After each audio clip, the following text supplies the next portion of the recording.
Everything is going to move to Africa. If you don't invest now, in 3 to 5 years, it's too late. This is a We Farms update. So I've been out here, I've been testing the soil, tested the water. We did our first actual from nursery to transplant into the 5 acres. So that's happened. Everything's going really good. I wanted to make sure that all of this was going according to plan, which it is. Isaac has been checking all of the drip lines, making sure that everyone's getting ample amount of water from our borehole. And then Rondo's been the one weeding and taking everything out and making sure that we're not suffocating any of our onions. And then of course, we've got the generator in, which I'm really excited about it. That's working. Everything is looking amazing. We're having our first harvest coming up soon, which means I'll be ready for my first investors. I'm very excited. This is totally passive income for you. Invest in Africa because it's fabulous. They told you Africa was poor, or they told you Africa is poor. That has been a big lie. But they never told you one thing. They never told you who got rich from that lie. Because there's an economic truth of living in Africa they don't want you to know. And on this video, I'm going to talk about it. Okay? I'm going to talk about the big lie, how media and Western institutions created this illusion that Africa is poor. I'm going to talk about the real numbers. We talk about the GDP. We talk about the local entrepreneurship, digital, how it has happened, and comparison cost of living. And the quality of living in Africa and living in the Western countries. We're going to talk about the return of diaspora, the impact in Africa, the hidden threat here in Africa, the awakening, all that we're going to talk on this video. So, Grand Rising Kings and Queens from Africa, this video is for everyone from Africa and across the ocean. Welcome back to my YouTube commentary. This video is for all black people. This video is for Africans. This video is for those who are not Africans, and this video is for those who are outside the continent, like black Americans, Caribbeans, and etc. etc. We're talking about 2 billion people at the time. We're talking about 900 million smartphones. We're talking about high-speed internet access growing from 25% to 70% by the year 2030. We're talking about 40% of the world's youth being in Africa by 2030. 40% of the world's youth. That means content creators and content consumers. So that's an ongoing cycle that keeps growing, because content creators, the creative economy is, the creator economy is huge. Over 40 million creators in Africa, creating everything from YouTube videos, short form, gaming. That's all taking place in Africa. Now the key is, like he said, like everybody said, the key is that we have to get used to exporting our goods and services, not our talent. We got to keep the talent at home. We got to keep exporting the goods and services that we create and we have ownership of. So those models need to change. You can't produce movies for $50 million, $100 million and expect to make money for investors. It doesn't work. With all the streamers out there, with TV ratings going down, you have to adapt to a new model that services content consumption the way it was meant to be. You have to meet the consumer where they are now, not 30 years ago. And some of those numbers are staggering. People say the industry is dying. The model is dying. It's not the industry. Content demand is skyrocketing. Streamers, networks spend over $250 billion in acquiring and producing content right now. And Africa has a substantial part of that. 3 businesses that would give you more than 1,000% returns in Africa. 1, land. Buy land in urban areas or close to urban areas and secure the land.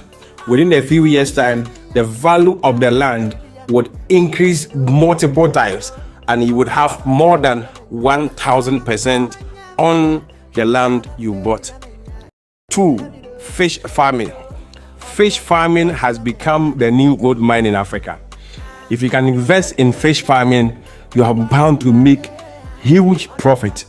Fish farming is a good mine. Invest in it. 3, coconut plantation. Coconuts is increasing in value in Africa every single day. It takes less amount of time and investment to do coconut plantation. And you would harvest your coconut every 40 days. There's a ready market for coconut, the soft one and the hard one. Invest in these 3 businesses in Africa and you will reap thousands of returns on your investment. One of the things that people don't talk about when it comes to talking about tech and how amazing the salary is and diversity and inclusion is Africa actually has a chance to be the next tech hub. There's great talent in Ghana, Nigeria, and other African countries. And with Google opening one of their first offices in Africa, in Ghana, there is chance. But also, we can help our local talents by hiring them. If you need a website designer, a graphic designer, solutions engineer, whatever you need for your company, even especially if your company is a remote company that has a worldwide policy, help your people one way or the other. We already know politics are high, everything is going insane, but there's the little ways that you can actually help and really be black in tech. $1 in real estate sales in Ghana in 11 months. I ain't never made $4 million in America in that short span of time. But I believe in Akon. I believe what Akon says. Akon says you could build a Fortune 500 company in Africa. And he's right, because we have insight and skill sets that once applied here correctly, you could do well. You could add value, right? And this is the largest population on the continent. It's 54 countries that, you know, if you have something that could add value and significant impact, and you charge us $1 to everybody, you can make money. Listen, Africa is where it's at. I'm telling you, you just got to give it a try. And if you come in and you tap in with the right people, right, and you have some value to offer, you could do really well. I can't let you go without talking about Africa. What is the investment opportunity in today's market? And I do a lot of investing in Ghana because so many things in the infrastructure for me allured me and pulled me in. What Ghana in essence has done in their country is set it up in a way that they have more structures in place so you can protect your assets before you buy a property and find out like 20 people own that same acre of land. Safety level wise as well, Ghana is right now is a place that we're seeing that the crime levels are some of the lowest in West Africa. And then outside of that, imagine you can build in Ghana, right, or in certain parts of Africa for cheaper than you would build out here in the UK or in the United States, but then your return is higher. To give you an example, the equivalent of what you would get, like say in New York City, Manhattan, that would cost you, let's say the tenant would be paying $2,000 a month. There are properties for that same price of what you would have rehabbed it for that would go for $4,000, $5,000 US in Ghana. So you're looking at properties that people don't realize there's a certain level of wealth that is there. Ghana is going to be the best place to do business in 10 years. And after I go through these numbers with you, you're probably going to want to go and get your Ghana card too. There's no personal debt in Ghana, unlike in the Western world where you as a business are competing against credit card payments and housing payments and high taxes. In Ghana, as the incomes rise, that's going to create a lot more disposable income. The best comparison I have to Ghana is China. And before you laugh at that, I want to show you some numbers. So first off, here is the GDP growth from China. Now here's the GDP growth from Ghana. You see that they're following pretty much the same curve, just with a smaller population. And it's being powered by manufacturing. So look at this. Here's the manufacturing growth in China, you know, when they became a superpower. Here's what's going on in Ghana. You can see this all across the country with them doing value-added activity. And Ghana is becoming a tourist destination as well. 10 years ago, they only had 40,000 tourists. This year, they're projected to get over 2 million tourists. And it's going to go to 3 or 4 million by the end of this decade. And let's talk about population growth. The Ghana population is growing very quickly, and it's very young with young customers for you. Unlike the Western world, where your consumer base is getting older and in more debt, the people in Ghana are getting younger and more affluent. Business is about growth and seizing opportunities as early as possible. And look at these metrics. I mean, I can keep going through them.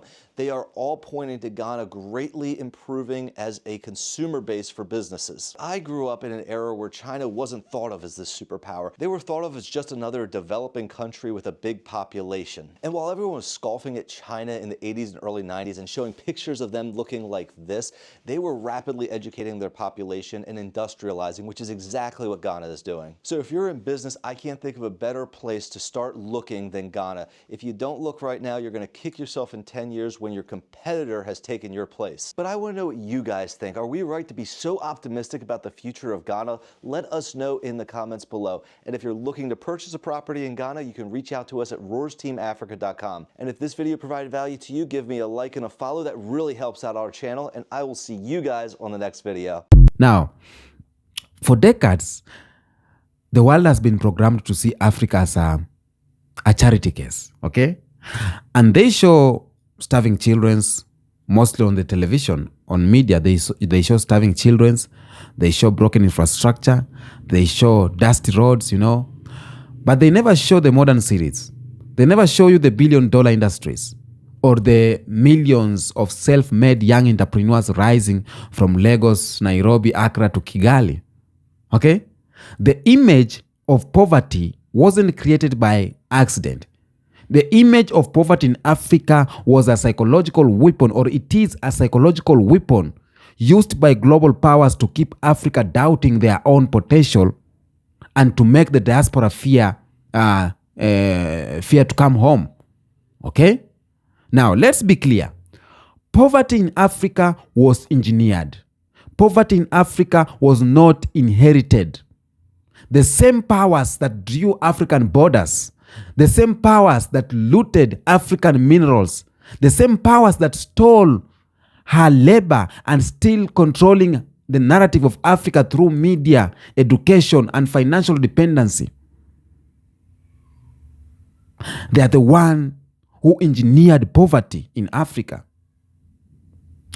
Professor PLO Lumumba once said this, that he who controls your mind controls your destiny. And for a long time, Africa's destiny has been shaped by stories written in Washington, has been shaped by stories written in Paris and London, not in Nairobi, Kenya, not in Abuja, not in Accra. But things are changing. Things are changing, and that's what they don't want you to know. They don't want you to know that things are changing. Now, we have the media manipulation on all of this. When these big medias like CNN, BBC, all those, they cover the story of Africa, they focus just on conflicts, they focus on diseases, they focus on poverty. They rarely show innovation hubs in Nairobi. They rarely show the thriving Finch scene in Lagos. They rarely shows the Ghana tech-driven economy. Why? Because poverty stories attract sympathy. Okay? And sympathy maintain control. So if Africa is seen as weak, it justifies foreign aid, which often returns right back to the Western banks through debt repayment. It justified inflated contracts and interests, all these things they are doing. Africa sends trillions in minerals, sends trillions in oil, gas, and gold, and yet receive aid worth only a fraction of what is stolen.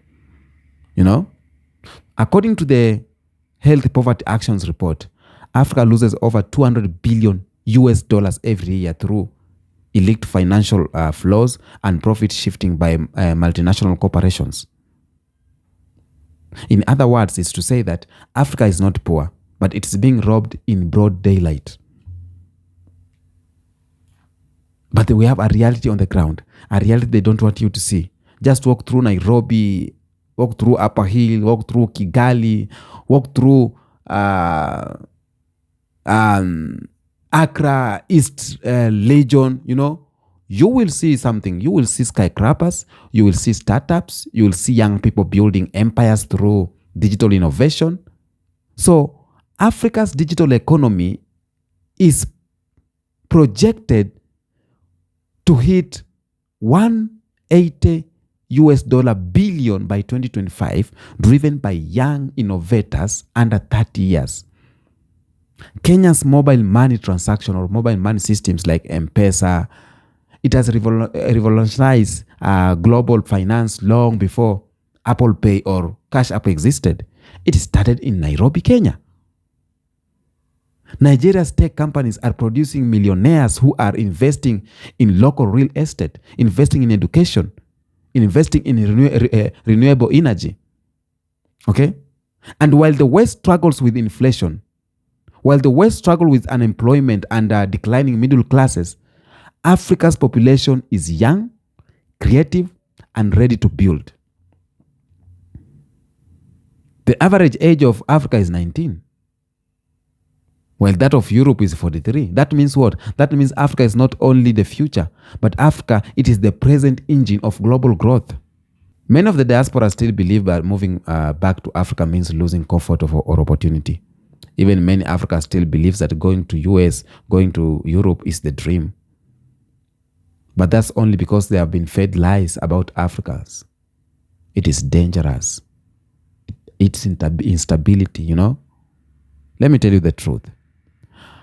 For the same money you spend to survive in the USA or in the UK, you could live like a royal. You could live like a king or a queen in Africa. You can own land, build businesses, and create generational wealth. For example, a one-bedroom apartment in New York costs around $3,000 US, okay? Now, that's per month. In Nairobi, or Accra, for example, the same amount can rent a 4-bedroom house with a garden and security inside. In America, starting business can cost tens of thousands, taxes, or even in license. But in many African countries, local entrepreneurship programs are tax-free. For small startups, for the first few years, tax-free. The system abroad is built to keep you working forever. But in Africa, the system is shifting towards ownership, self-sustainability, and creative freedom. Okay? So, what is happening right now is a quiet revolution. It's an economic rebirth across the continent. Okay?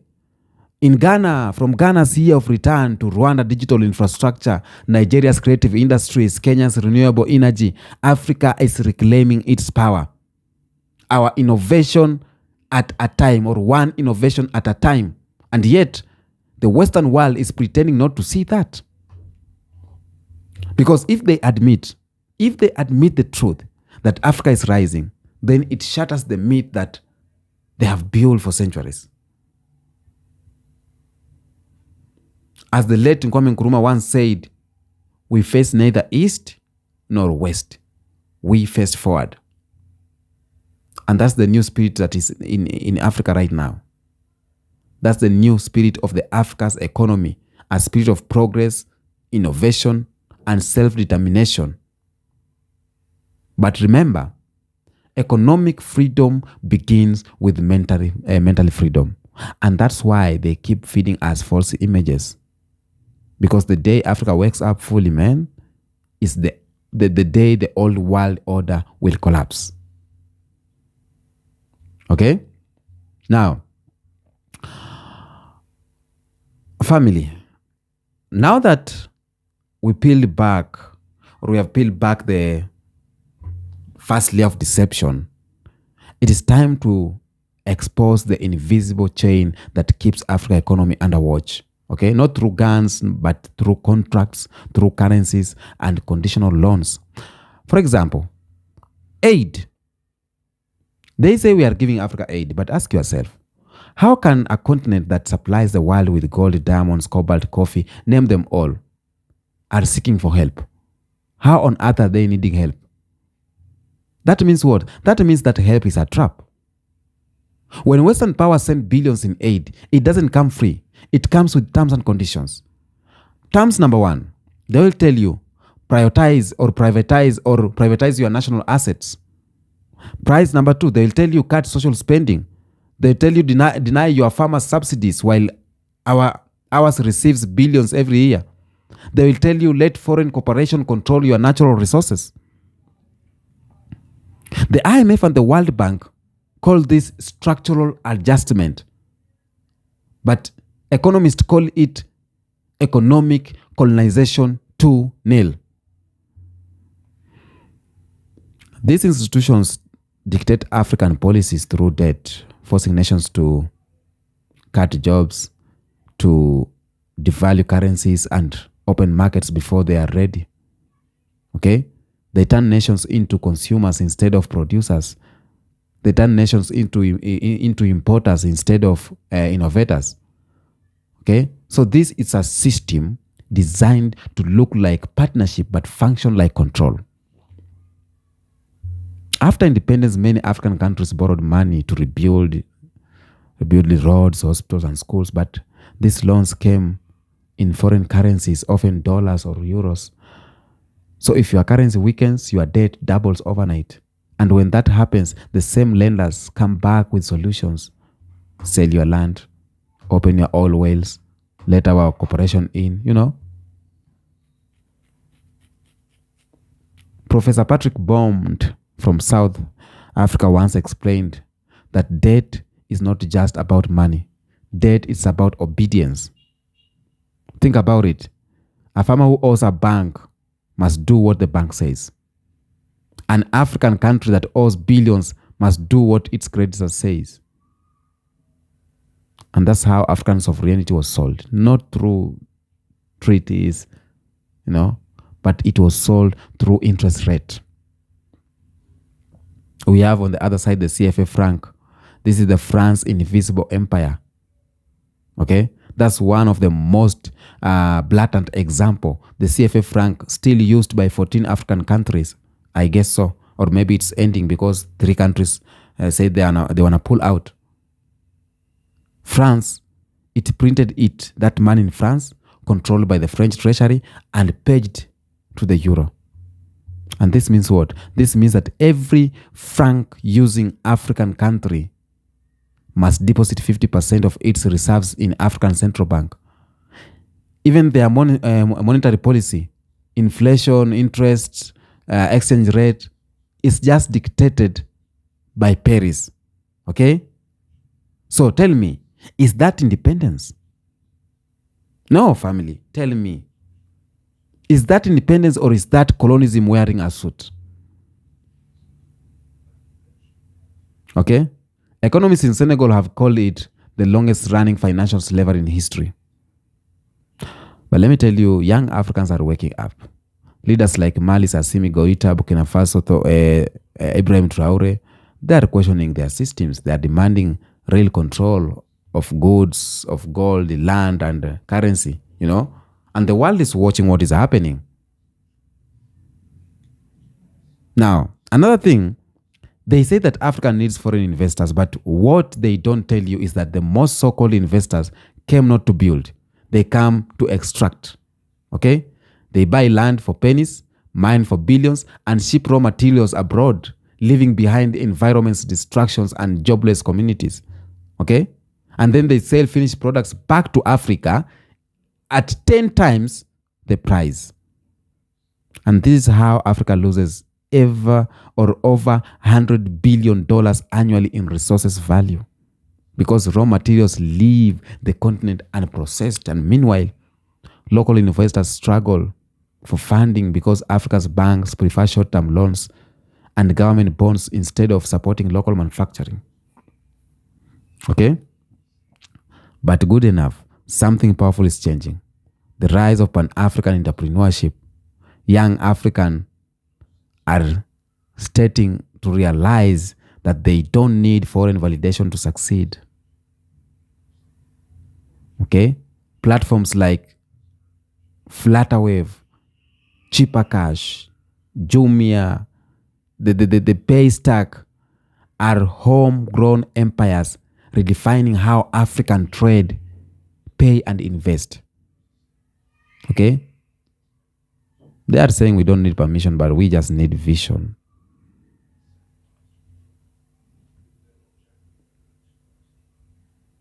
The West fear the unity of Africa, mostly the economic unit, because why do they resist an economical independence in Africa?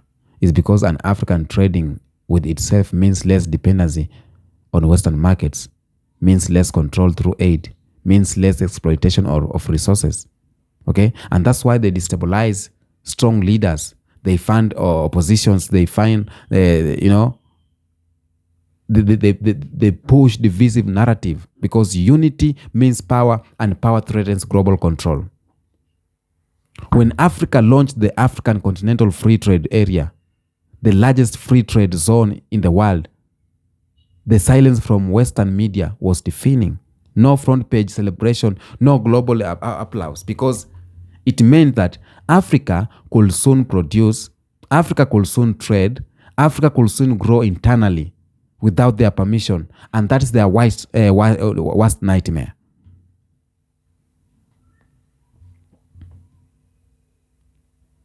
While Western economies crumble under inflation, Africans are leapfrogging into a new financial future.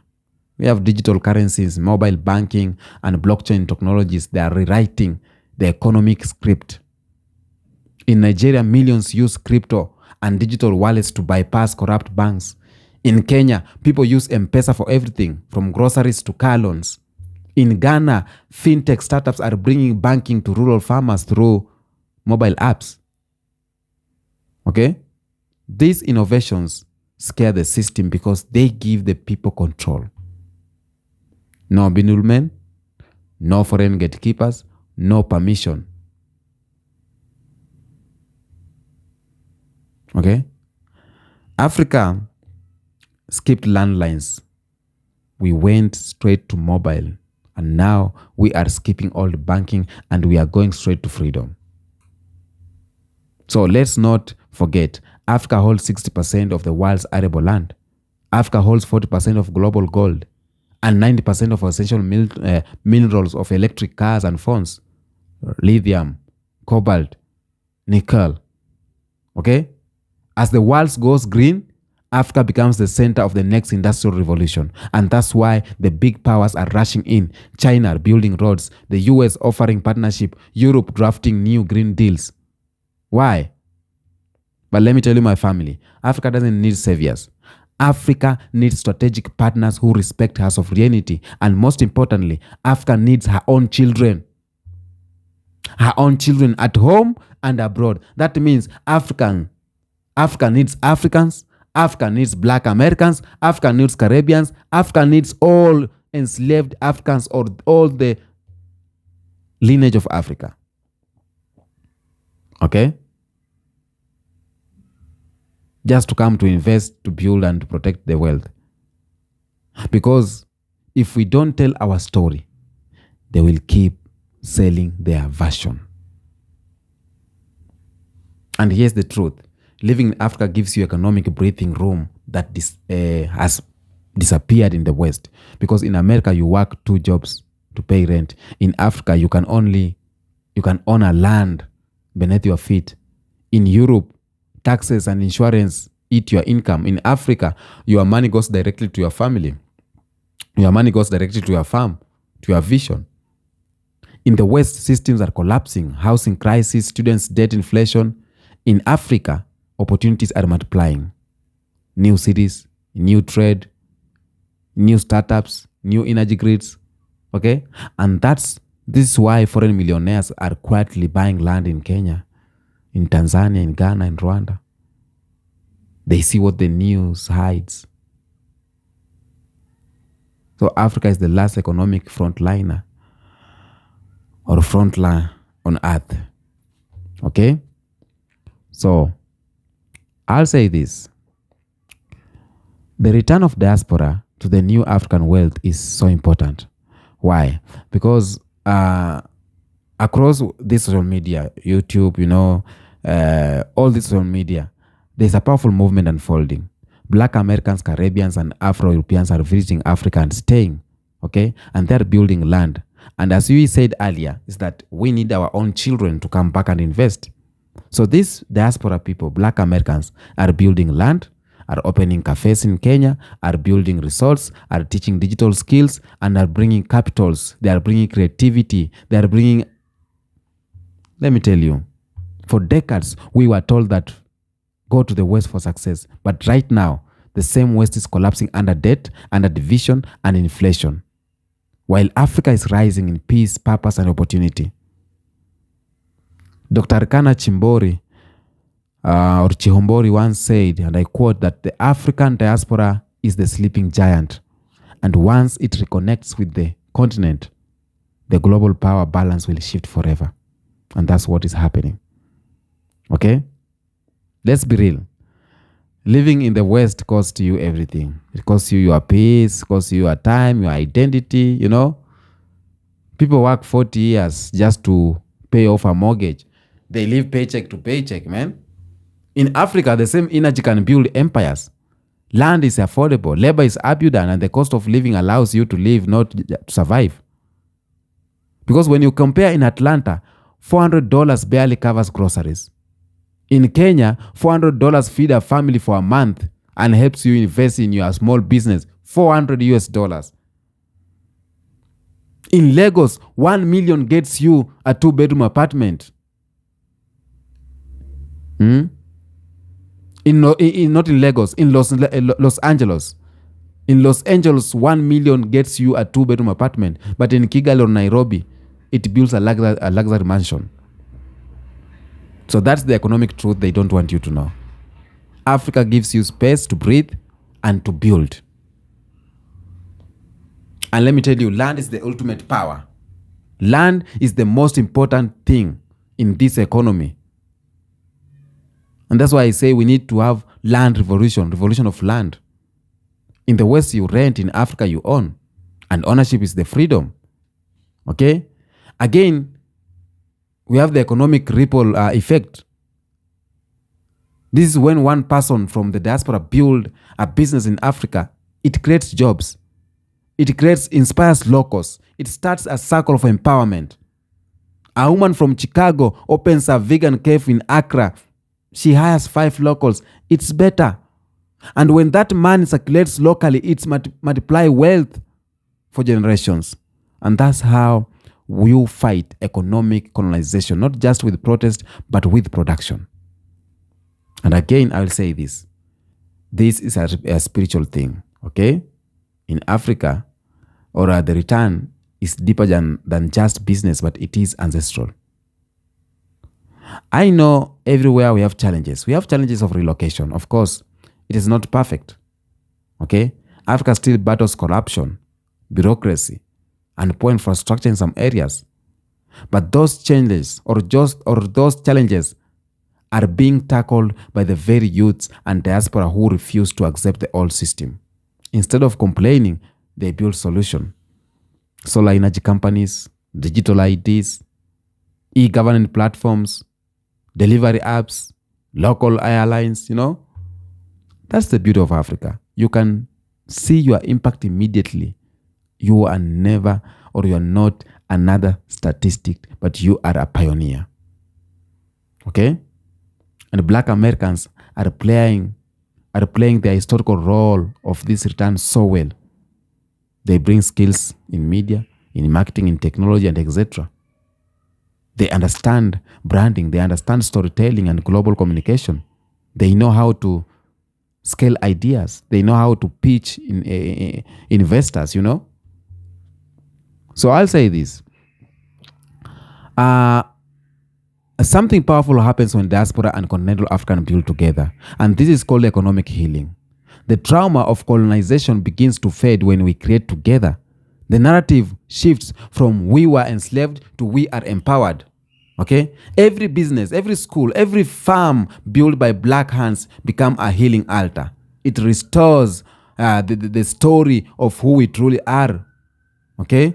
We are builders, not beggars. We are creators, not consumers. And that is the image of the new Africa. Okay? Now, the world is watching. Western analysts call it the reverse migration phenomenon. But what it truly is, it is a prophecy. Because the Bible, the Quran, and the ancestral prophecies all spoke of the time when those scattered across the earth will return to rebuild the land of their ancestors. And that time is now.